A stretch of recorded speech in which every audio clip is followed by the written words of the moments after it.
নমস্কাৰ প্ৰিয় দৰ্শক, এটা সত্য কাহিনীৰ মাজলৈ আপোনালোকক পুনৰ এবাৰ স্বাগতম জনাইছোঁ। দৰাচলতে এগৰাকী যুৱতী পঢ়াত বহুতো মেধা আছিল। ইণ্টাৰমিডিয়েট তাই ৯৫% উত্তীৰ্ণ হৈছিল। ইণ্টাৰমিডিয়েট উত্তীৰ্ণ হোৱাৰ পিছতে স্নাতকত নামভৰ্তি কৰে আৰু স্নাতকতো তাই ভাল শতাংশ লৈ উত্তীৰ্ণ হ'ল। স্নাতক ডিগ্ৰী পাছ কৰাৰ পিছত তাই এটা সপোন আছিল যে UPSCত উত্তীৰ্ণ হৈ ভাৰতীয় প্ৰশাসনিক সেৱাৰ এগৰাকী IAS বিষয়া হোৱা। কিন্তু তাইৰ সেই সপোনটোক ঘৰৰ মানুহে কোনো ধৰণৰ গুৰুত্ব প্ৰদান কৰা নাছিল, কাৰণ তাইৰ ঘৰৰ মানুহবোৰ বেছি শিক্ষিত নাছিল আৰু সময়তকৈ আগতে তাই স্নাতক ডিগ্ৰী শেষ হোৱাৰ পিছতেই তাইক বিয়া দি দিছিল। বিয়া হোৱাৰ পিছত তাই শহুৰেকৰ ঘৰত পঢ়াৰ ইচ্ছা প্ৰকাশ কৰিছিল, কিন্তু তাইৰ সেই ইচ্ছা সম্পূৰ্ণ হ'বলৈ শহুৰেকৰ ঘৰৰ ফালৰ পৰা নিদিলে। সপোন হৈ ৰ'ল। শহুৰৰ ঘৰত মানুহে ক'লে যে তুমি পঢ়ি কি IAS অফিচাৰ হ'বা নেকি? যিমানবোৰ পঢ়া শুনা কৰিব আছিল গোটেইবোৰতো তুমি ইতিমধ্যেই কৰিলাই, বেছি পঢ়িনো কি কৰিবা? ঘৰৰ কামহে কৰিব লাগে, সেইবোৰতো তুমি কৰিব জানাই, নহ'লে কি দৰকাৰ বেছি পঢ়া? শহুৰ শাহুৱেকে পোনেই অস্বীকাৰ কৰি দিলে। যেতিয়া তাই নিজৰ স্বামীক কথাবোৰ ক'লে তেতিয়া স্বামীও অস্বীকাৰ কৰিলে আৰু মাক দেউতাকৰ বিৰুদ্ধে স্বামীও নগ'ল, কাৰণ তাইৰ স্বামীও বিচৰা নাছিল যে তাই পঢ়াটো আৰু তাইৰ সপোনবোৰ পূৰণ কৰাটো। প্ৰথমৰ পৰাই সেই ছোৱালীজনী সপোন আছিল তাই ভালকৈ পঢ়ি ভাৰতীয় প্ৰশাসনিক সেৱাৰ এগৰাকী বিষয়া হ'ব। কিন্তু সেই সপোনক তাই ঘৰৰ মানুহে, শহুৰেকৰ ঘৰৰ মানুহে, আনকি তাই স্বামীও অস্বীকাৰ কৰিলে।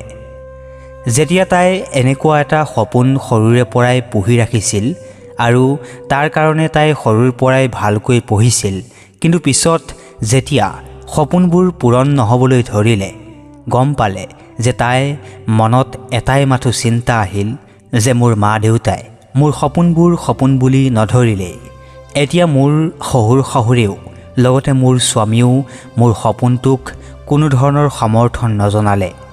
সেইবাবেই মই বিবাহ বিচ্ছেদ কৰাই ভাল হ'ব। সেই সময়ত তাই মনত তেনেকুৱা ধৰণৰ ভাৱবোৰ অহাটো শুদ্ধ আছিল নে ভুল আছিল সেই বিষয়ে তাই বিচাৰ নকৰি বিবাহ বিচ্ছেদ কৰিলে। বিবাহ বিচ্ছেদ হোৱাৰ পিছত তাই বহুত ভালকৈ পঢ়িবলৈ ল'লে আৰু এদিন তাই সেই কষ্টৰ সুফল পালে। প্ৰথম প্ৰয়াসতেই UPSCত উত্তীৰ্ণ হৈ জিলাৰ আয়ুক্ত হৈ গ'ল। আপুনি বিশ্বাস কৰক, এই দুখ লগা ঘটনাটো আপুনি যদি শুনে তেন্তে আপোনাৰো চকু সেমেকি উঠিব। এই সঁচা ঘটনাটো উত্তৰ প্ৰদেশৰ কানপুৰৰ। যেতিয়া অনুৰাধা নামৰ এগৰাকী যুৱতী জিলা আয়ুক্ত হৈ সেই জিলাখনত প্ৰৱেশ কৰে আৰু জিলা আয়ুক্ত কাৰ্যালয়লৈ যাবলৈ আৰম্ভ কৰে, তেতিয়া কাৰ্যালয়টোৰ সকলো কৰ্মচাৰীয়ে তেওঁক উৎসাহেৰে আদৰণি জনাবলৈ হাতত ফুল লৈ সকলো ৰৈ আছিল। যেতিয়াই 10 মান বাজে তেতিয়াই জিলা আয়ুক্তগৰাকীৰ বগা ৰঙৰ বাহন গেটত প্ৰৱেশ কৰে। তেওঁৰ পাছে পাছে তেওঁৰ সুৰক্ষাৰ দায়িত্বত থকা আৰক্ষীৰ বাহন। সেই বাহনত ৰঙা ৰঙৰ লাইট লগোৱা থাকে। যেতিয়াই সেই আয়ুক্তগৰাকী বাহনৰ ভিতৰৰ পৰাই ওলাই আহে, এখন নীলা ৰঙৰ শাৰী, হাতত ঘড়ী, চকুত এযোৰ চশমা, আনখন হাতত এখন ডায়েৰী, তেওঁক দেখোঁতেই এগৰাকী নিষ্ঠাবান সৎ সাহসী অফিচাৰৰ দৰে অনুভৱ হৈছিল। যেতিয়া যুৱতীগৰাকী কাৰ্যালয়টোৰ ফালে আগবাঢ়ি আহে তেতিয়া কাৰ্যালয়ৰে উচ্চপদস্থ বিষয়া এজন আহি আয়ুক্তগৰাকীক আদৰণি জনালে। সেই আদৰণি স্বীকাৰ কৰি আয়ুক্তগৰাকী কাৰ্যালয়ৰ ভিতৰলৈ আগবাঢ়ি গ'ল। যিমানেই আগবাঢ়ি গৈ থাকিল সেই কাৰ্যালয়টোৰ যিমানবোৰ কৰ্মচাৰী আছিল সকলোৱে হাতত ফুলৰ টোপোলা লৈ তেওঁক আদৰণি জনালে। বহুত আনন্দৰ পৰিৱেশ আছিল আৰু সকলো কৰ্মচাৰীৰ মনত বহু ধৰণৰ প্ৰশ্নৰ উদয় হ'ল যে আয়ুক্তগৰাকী বা ব্যৱহাৰ, কাম কৰা ধৰণ কেনেকুৱা বা হ'ব। 2-4 দিনমান পাৰ হৈ গ'ল। আয়ুক্তগৰাকীও নিজৰ কামত ব্যস্ত হৈ পৰিল আৰু সকলো কৰ্মচাৰীও নিজৰ কামবোৰত ব্যস্ত হৈ পৰিল। আয়ুক্তগৰাকী 10 বজাৰ আশে-পাশে কাৰ্যালয়ত উপস্থিত হয় আৰু হোৱাৰ পিছত কাৰ্যালয়ত এটা ডাঙৰ ৰুমত সকলোকে মাতে আৰু সকলোকে সুপ্ৰভাত কৈ নিজৰ নিজৰ কামত যাবলৈ আদেশ দিয়ে। সেই কাৰ্যালয়ত যেতিয়া আয়ুক্তগৰাকী আহিলে এটা সুকীয়া পৰিৱেশৰ সৃষ্টি হ'ল। ইয়াৰ আগত আয়ুক্তগৰাকীৰ ওচৰত সকলোৱে যাব ভয় কৰিছিল, কথা ক'বলৈও ভয় কৰিছিল। কিন্তু এতিয়া নতুনকৈ অহা এইগৰাকী আয়ুক্তই কৰ্মচাৰীৰ লগত সহজ সৰল হিচাপে থাকিবলৈ লৈছে, সকলোৰে লগত ভালকৈ ব্যৱহাৰ কৰে। বহু কম সময়ৰ ভিতৰতেই আয়ুক্তগৰাকীয়ে কৰ্মচাৰীসকলৰ মন জয় কৰি লৈছিল। এদিনাখন চিনাকি পৰ্ব হ'ল। কাৰ্যালয়ৰ উচ্চপদস্থ বিষয়াগৰাকীয়ে সকলোৰে নাম আৰু পদবোৰ চিনাকি কৰি দিলে। শেষত যেতিয়া এজন কৰ্মচাৰী বাচি থাকিল, বিষয়াগৰাকীয়ে আয়ুক্তগৰাকীক সেই কৰ্মচাৰীজনৰ চিনাকি কৰি দিব ওলাওঁতেই আয়ুক্তগৰাকীয়ে বিষয়াগৰাকীক কয় যে তেওঁ পৰিচয় নিজেই দিব দিয়া। তেতিয়া কৰ্মচাৰীজনে কয় যে মই প্ৰেম সিং চেনী আৰু মই এই কাৰ্যালয়ৰে এজন কৰ্মচাৰী। তেওঁ সেই আয়ুক্তগৰাকীৰ সন্মুখত মূৰ তললৈ কৰি দিলে। আয়ুক্তগৰাকী যেতিয়াই অলপ আগলৈ যায় তেতিয়াই প্ৰেম সিংহই সেই ৰুমটোৰ পৰা ওলাই গুচি যায়। প্ৰেম সিংহ সেইদৰেই ৰুমটোৰ পৰা ওলাই যোৱাটো সকলোৰে ভাল নাপালে। পাছদিনা প্ৰেম সিংহ নিজৰ কামত নাহিলে আৰু সেই কাৰ্যালয়ৰ উচ্চপদস্থ বিষয়াজনক প্ৰেম সিংহই জনায় যে মোৰ গা বেয়া, মই 3-4 দিনৰ পিছতহে কাৰ্যালয়লৈ যাম। আয়ুক্তগৰাকীয়ে 3-4 দিনতেই সকলোৰে মন জয় কৰিছিল। আয়ুক্তগৰাকীৰ ওচৰত সকলো কৰ্মচাৰীয়ে নিজৰ মনৰ ভাৱ আগবঢ়াব পাৰিছিল। সকলো ধৰণৰ কাম কাজ, সমস্যা আদিৰ কথাবোৰ নিৰ্ভয়ে ক'ব পাৰিছিল। কিন্তু প্ৰেম সিং এজন এনেকুৱা কৰ্মচাৰী আছিল যিয়ে আয়ুক্তগৰাকীৰ আগত আহিবলৈও ভয় কৰিছিল, বেয়া পাইছিল। আয়ুক্তগৰাকী প্ৰেম সিংহৰ আগত যাব বিচাৰে, কিন্তু প্ৰেম সিংহ আয়ুক্তগৰাকীক দেখিলেই মূৰ তললৈ কৰে আৰু সেই ঠাইৰ পৰা আঁতৰি যাবলৈ ধৰে। 3-4 দিন পাৰ হৈ গ'ল, কিন্তু প্ৰেম সিংহ কাৰ্যালয়লৈ নাহিল। যেতিয়া প্ৰেম সিংহক 3-4 দিনৰ পৰা আয়ুক্তগৰাকীয়ে দেখা নাপালে, তেতিয়াই আয়ুক্তগৰাকীয়ে উচ্চপদস্থ এগৰাকী বিষয়াক সুধিলে যে প্ৰেম সিংহক 3-4 দিন ধৰি দেখা নাই, তেওঁ ছুটিৰ কাৰণে দৰখাস্ত দিছিল নেকি? তেতিয়াই বিষয়াগৰাকীয়ে কয় যে নাই, আগতে তেওঁ 3-4 দিনৰ কাৰণে অহা নাছিল, তেতিয়া জনাইছিল, কিন্তু এইবাৰ তেওঁ কোনো ধৰণৰ জাননী নিদিয়াকৈ অহা নাই। সেইগৰাকী বিষয়াৰ কথা শুনি আয়ুক্তগৰাকীয়ে ক'লে যে প্ৰেম সিংহক মই লগ কৰিব বিচাৰিছোঁ বুলি কোৱা। আয়ুক্তগৰাকীৰ কথামতেই প্ৰেম সিংহক মাতি পঠালে। প্ৰেম সিংহ কাৰ্যালয়লৈ আহিল আৰু আয়ুক্তগৰাকীৰ আগত মূৰ তললৈ কৰি থিয় হৈ ৰ'ল। আয়ুক্তগৰাকীয়ে ক'লে যে মিষ্টাৰ প্ৰেম, এইখন তোমাৰ ঘৰ নহয়, এইটো চৰকাৰী কাৰ্যালয়। ইয়াত কিছুমান নীতি নিয়ম আছে, সেইসমূহ নীতি নিয়ম মানি চলাটো সকলোৰে দায়িত্ব। আৰু আপুনি যদি সেই নীতি নিয়ম মানি চলিব নোৱাৰে তেন্তে পদত্যাগ কৰি যাওক। আজিৰ পৰা কোনো ধৰণৰ জাননীৰ অবিহনে আপোনাক এই কাৰ্যালয়ত নেদেখিলে মই আপোনাৰ ওচৰত বিহিত ব্যৱস্থা ল'ম। আয়ুক্তগৰাকীৰ কথাত প্ৰেম সিংহই কোনো ধৰণৰ গুৰুত্ব প্ৰদান নকৰিলে। আয়ুক্তগৰাকীৰ কথা প্ৰেম সিংহৰ কোনো ধৰণৰ প্ৰভাৱ নপৰিলে। যেতিয়া আয়ুক্তগৰাকীয়ে কথাবোৰ কৈ থাকোঁতে তেতিয়া প্ৰেম সিংহৰ কোনো ধৰণৰ প্ৰত্যুত্তৰ নিদিলে। তেতিয়াই আয়ুক্তগৰাকীৰ খং উঠিল আৰু চিঞৰি ক'লে, প্ৰেম সিংহ, মই তোমাকেই কৈ আছোঁ। তেতিয়া প্ৰেম সিংহই মূৰ ওপৰলৈ কৰি ক'লে যে মই এজন চৰকাৰী কৰ্মচাৰী, মই চৰকাৰৰ অবিহনে বেলেগ কাৰো কথা নুশুনো।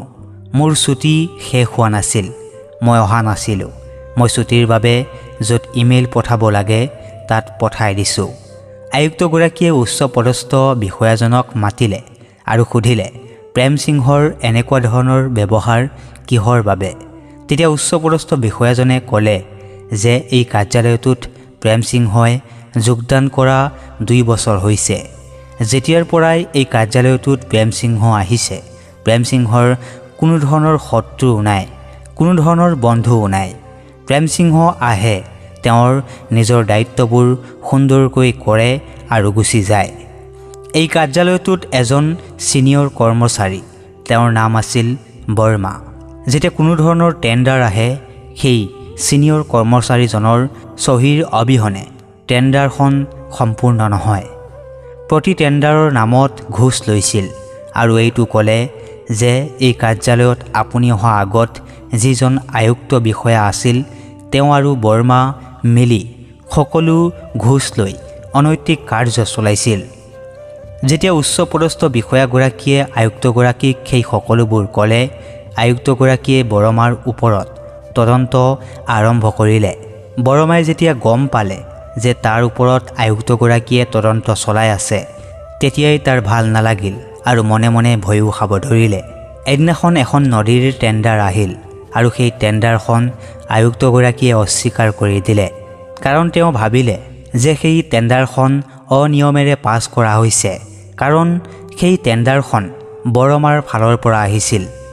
সেই কথাত বৰ্মা বহুত খং উঠিল আৰু কাৰ্যালয়ত আহি সকলো কৰ্মচাৰীক বহু বেয়াকৈ গালি দিলে আৰু আয়ুক্তগৰাকীকো কৰ্মচাৰীৰ আগত গালি পাৰিবলৈ আৰম্ভ কৰিলে। আয়ুক্তগৰাকীয়েতো শুনা নাপায়, কাৰণ তেওঁতো সুকীয়া কোঠাত সোমাই আছিল। বৰ্মাৰ কথা শুনি সকলো কৰ্মচাৰীয়ে মূৰ তললৈ কৰি শুনি থাকিল, কোনোৱে তেওঁৰ বিৰুদ্ধে নগ'ল। সেই সময়ত তাত প্ৰেমসিংহও উপস্থিত আছিল। প্ৰেমসিংহ বেলেগ কোনো নাছিল, তেওঁ আয়ুক্তগৰাকীৰ বিবাহ বিচ্ছেদিত স্বামী আছিল। বৰ্মাই যেতিয়া আয়ুক্তগৰাকীক বেয়াকৈ কৈ আছিল, তেতিয়া প্ৰেমসিংহৰ সহ্য নহ'ল, কাৰণ তেওঁ বিবাহ বিচ্ছেদিত যদিও তেওঁ পত্নী আছিল। তেওঁ পত্নী আছিল আয়ুক্তগৰাকীৰ। প্ৰেমসিংহই সেই কথাত বিৰুদ্ধে গ'ল আৰু ক'লে, মহাশয়, আপুনি বাইদেউক কিয় এনেদৰে কৈ আছে? বৰ্মাই সেই কথাত ধৰিব নোৱাৰিলে আৰু প্ৰেমসিংহকো গালি দিব ধৰিলে। কিছু সময়ৰ পিছত তেওঁৰ মাজত হতাহতি হ'বলৈ ধৰে। কাৰ্যালয়ৰ বাকী কৰ্মচাৰীবোৰে তেওঁলোকৰ মাজত সোমাই তেওঁলোকক বেলেগ বেলেগ কৰি দিলে। বেছি হুলস্থুল হৈ যোৱা শুনি আয়ুক্তগৰাকীও কোঠাৰ পৰা ওলাই আহিল। আয়ুক্তগৰাকী যেতিয়াই বাহিৰলৈ ওলাই অহা দেখে, তেতিয়াই সকলো কৰ্মচাৰী চুপচাপ হৈ থাকে। এনেকুৱা দেখুৱাইছিল যে তাত কোনো ধৰণৰ ঘটনাই হোৱা নাই। আয়ুক্তগৰাকীয়ে তেওঁ কোঠালৈ উচ্চপদস্থ এগৰাকী বিষয়াক মাতিলে, লগতে সেই ঘটনাৰ বিষয়ে জানিব চেষ্টা কৰিলে। বিষয়াজনে ক'লে যে আপোনাৰ বিষয়ে বহু বেয়াকৈ কৈ আছিল। সেই কথাত প্ৰেমসিংহই বিৰোধ কৰিলে। প্ৰেমসিংহই বিৰোধ কৰাত বৰ্মাই প্ৰেমসিংহক বেয়া ভালে ক'বলৈ ধৰিলে আৰু দুয়োৰে মাজত হতাহতিৰ সৃষ্টি হ'ল। আয়ুক্তগৰাকীয়ে বিষয়াগৰাকীৰ আগত প্ৰেমসিংহক তেওঁ কোঠাত মাতি পঠালে। প্ৰেমসিংহ প্ৰথমবাৰ যিদৰে গৈছিল, ঠিক তেনেদৰেই এইবাৰো গৈছিল। মূৰ তললৈ কৰি গৈ সুধিলে, হয় বাইদেউ, কওকচোন, আপুনি মোক কিয় ইয়ালৈ মাতিছিল? আগৰ দৰে আয়ুক্তগৰাকীয়ে ক'লে যে প্ৰেমসিংহ, এইটো আপোনাৰ ঘৰ নহয়। য'ত যেতিয়া মন যায় তেতিয়াই আপুনি কাজিয়া কৰিব, হুলস্থুল পৰিৱেশ সৃষ্টি কৰিব। লগতে আয়ুক্তগৰাকীয়ে সকীয়াই দিলে যে আৰু যদি এনেকুৱা ধৰণৰ ঘটনা পাওঁ, আপোনাক চাকৰিৰ পৰা বৰখাস্ত কৰিব বাধ্য হ'ম। তেতিয়া প্ৰেমসিংহই মূৰ ওপৰলৈ কৰি ক'লে যে আপুনি লাগিলে মোক বদলি কৰি দিয়ক বা বৰখাস্ত কৰি দিয়ক, কিন্তু আপোনাৰ বিষয়ে মই কাৰোৰ মুখত তেনেধৰণৰ কথা শুনিব নিবিচাৰোঁ, কাৰণ আপুনি মোৰ পৰা বিবাহ বিচ্ছেদহে কৰিছে। মোৰ মনৰ পৰা এতিয়াও ওলাব পৰা নাই। মোৰ মনত আগৰ দৰেই আপুনি আছে। আয়ুক্তগৰাকীয়ে ক'লে, তেওঁ মোকহে কৈছিল, আপোনাকতো কোৱা নাছিল। মই কৰিলোঁ হয় যি কৰিব লগা আছিল।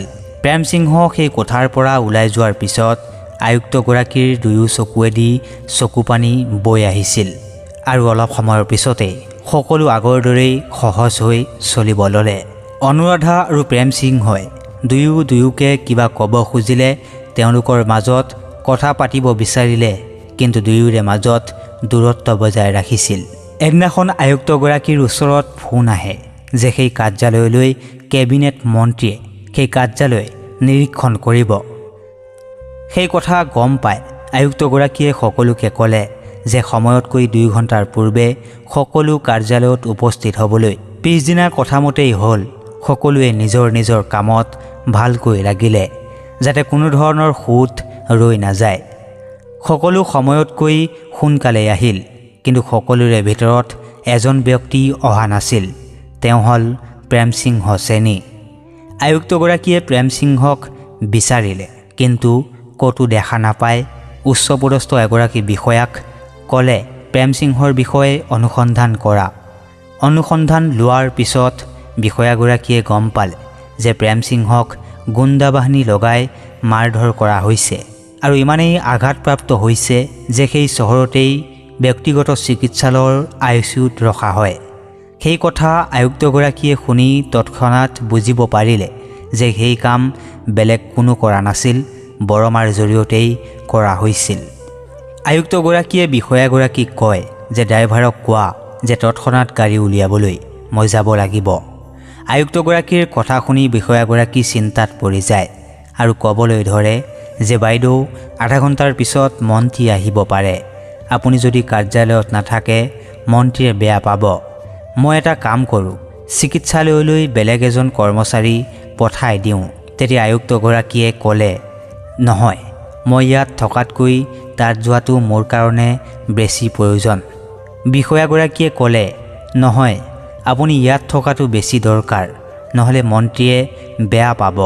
তেতিয়া আয়ুক্তগৰাকীয়ে কয়, মোৰ সেই কথাত কোনো আহে নাযায়, মই তাত যোৱাটো বেছি দৰকাৰ বুলি ভাবোঁ। ড্ৰাইভাৰক মাতিলে। গাড়ীত বহি তেওঁ কৰ্মচাৰীক লগত লৈ চিকিৎসালয়ৰ ফালে যাত্ৰা আৰম্ভ কৰিলে। আয়ুক্তগৰাকী যেতিয়াই হস্পিটাল পাইছিলগৈ তেওঁ খটখটিয়ে দি দৌৰিব ল'লে। তেওঁ আগে আগে, তেওঁৰ পিছে পিছে সুৰক্ষা কৰ্মীবোৰ। দৌৰি যোৱা দেখি চিকিৎসালয়ৰ সকলো ডাক্তৰ কৰ্মী আচৰিত হৈ গ'ল আৰু তেওঁলোকে ভাবিলে আয়ুক্ত বাইদেউ এইদৰে দৌৰিছে যেতিয়া কিবাটো ডাঙৰ ঘটনাই ঘটিছে। সেই ভাবি তেওঁলোকৰ পিছে পিছে ডাক্তৰ আৰু কৰ্মীবোৰো দৌৰিবলৈ ল'লে। আয়ুক্তগৰাকী পোনে পোনে ICUত যায়। ICUত গৈ যেতিয়া দেখিলে প্ৰেমসিংহ এখন বিচনাত বেহুচ হৈ পৰি আছিল আৰু গোটেই গাত বেণ্ডেজ কৰা আছিল, তেনে অৱস্থাত প্ৰেমসিংহক দেখি আয়ুক্তগৰাকীৰ চকু জলজলীয়া হৈ পৰিছিল। চকু পানী ৰখাব বিচাৰিছিল যদিও তেওঁ সেই সময়ত ৰখাব নোৱাৰিলে। ডাক্তৰবোৰক তেওঁ ক'লে যে প্ৰেমসিংহৰ চিকিৎসা ভালকৈ হ'ব লাগে। কোনো ধৰণৰ সমস্যা বা কিবা প্ৰয়োজন হ'লে তৎক্ষণাত তেওঁক জনাবলৈ কৈ চিকিৎসালয়ৰ পৰা দুখ মনে উভতি আহিল। প্ৰেমসিংহৰ ওচৰত যেতিয়া আছিল, আয়ুক্তগৰাকীলৈ ক্ৰমেও 100ৰ পৰা 150 ফোন আহিছিল। তেওঁ কোনো ধৰণৰ ফোন ৰিচিভ কৰা নাছিল। তললৈ গৈ দেখে যে শেষ ফোনটো উচ্চপদস্থ বিষয়াজনৰ আছিল। তেওঁ উচ্চপদস্থ বিষয়াজনলৈ পুনৰ কল বেক কৰিলে আৰু বিষয়াজনে কয় যে বাইদেউ, মন্ত্ৰীগৰাকী কাৰ্যালয়ত আহিলোঁ আৰু গুচিও গ'ল। আপোনাৰ বিষয়ে বহুত বেয়াকৈ কৈ গৈছে। তেতিয়া আয়ুক্তগৰাকীয়ে ক'লে যে কোনো কথা নাই, তেওঁ তেওঁৰ কাম কৰিছে, মই মোৰ কাম কৰি আছোঁ। তাৰপিছত সকলোৱে নিজৰ নিজৰ কামত ব্যস্ত হৈ পৰে। আয়ুক্তগৰাকী ইমান বেছি ব্যস্ত হৈ পৰে যে 7-8 দিন পাৰ হৈ যোৱাৰ পিছতো তেওঁ প্ৰেমসিংহৰ ওচৰত যাব সময় নাপালে যদিও তেওঁ প্ৰেমসিংহৰ বিষয়ে ফোন কৰি সদায় খবৰ লৈছিল। এদিন ছুটিৰ পিছত তেওঁ ড্ৰাইভাৰক ক'লে যে মই প্ৰেমসিংহৰ ঘৰত যাব বিচাৰোঁ। ড্ৰাইভাৰ আৰু সুৰক্ষা কৰ্মী লগত লৈ তেওঁ প্ৰেমসিংহৰ ঘৰত গ'ল। ড্ৰাইভাৰ আৰু সুৰক্ষা কৰ্মীক বাহিৰতে ৰখি থাকিবলৈ কৈ তেওঁ প্ৰেমসিংহৰ ঘৰৰ ভিতৰলৈ সোমাই গ'ল। তেওঁ প্ৰেমসিংহক দেখি চকুৱেদি পানী ববলৈ ধৰিলে। প্ৰেমসিংহৰ ওচৰত এখন টেবুল আছিল। তাত প্ৰয়োজনীয় ঔষধ আৰু পানীৰ বটল আৰু গিলাচ আছিল। কিন্তু প্ৰেমসিংহই সেই পানী লৈ খাবলৈ চেষ্টা কৰিছিল যদিও পানী লৈ খাব পৰা নাছিল। প্ৰেমসিংহৰ সেই অৱস্থা দেখি ৰখিব নোৱাৰিলে। নিজেই বটলৰ পৰা গিলাচত পানী বাকি প্ৰেমসিংহই ক'লে যে আপুনি কিয় আহিব লাগে, মইতো লাহে লাহে ভাল হৈছোঁৱেই। তেতিয়া আয়ুক্তগৰাকীয়ে ক'লে, আপোনাক আমাৰ মাজত সোমাবলৈ কোনে দিছিল? বৰমাই মোকহে গালি দিছিল। আপুনি কিয় সোমাব লাগে সেইবাবেই আপুনি আজি এইবোৰ ভুগিব লগা হৈছে। মই বৰমাক বৰখাস্ত কৰি দিলোঁ আৰু বৰমাৰ বিৰুদ্ধে FIR দিলোঁ। আৰক্ষীয়ে নিজৰ কামো কৰি আছে আৰু সোনকালে এইবোৰৰ লগত জড়িত সকলোকে গ্ৰেপ্তাৰো কৰিব। আপুনি মোৰ বাবে কাজিয়া কৰিলে, মইতো আপোনাৰ কাৰণে কৰিবই লাগিব। কিন্তু আপুনি ইয়াত অকলে যে, আপোনাৰ পত্নী ল'ৰা ছোৱালী ক'ত? প্ৰেম সিংহই ক'লে, মোৰ ল'ৰা ছোৱালী ক'ৰ পৰা হ'ব? মইতো বিয়াই পতা নাই। যদিও আমাৰ মাজত বিবাহ বিচ্ছেদ হৈছিল, কিন্তু মোৰ মনত আপুনি এতিয়াও আছে। কিন্তু প্ৰেম সিংহই সুধিলে, আপুনি কিয় বিয়া নহ'ল? তেতিয়াই অনুৰাধাও ক'লে, মোকতো মোৰ দেউতাই কৈয়ে থাকে বিয়া হৈ সংসাৰ আৰম্ভ কৰিবলৈ। কিন্তু মোৰ বিশ্বাস আছিল যে এদিন নহয় এদিন মোক বুজি পাব, আৰু আজি সেই দিনটো আহিলেও। সেই কথা শুনি প্ৰেম সিংহেও কান্দিবলৈ ধৰিলে আৰু ক'লে, মোক ক্ষমা কৰি দিয়া। সেই সময়ত যদি মই তোমাক বুজিব বিচাৰিলোঁ হয়, ঘৰৰ মানুহৰ বিৰুদ্ধে গ'লোঁ হয়, আজি আমি এইদৰে থাকিব নালাগিল হয়। তেতিয়া অনুৰাধাই ক'লে, যি হ'ল হৈ গ'ল, এতিয়া গোটেই জীৱন আমি একেলগে কটাম। এই কৈ দুয়ো কান্দিব ধৰিলে। সেই সময়ৰ পৰাই দুয়ো নতুন জীৱনৰ আৰম্ভণি কৰিলে।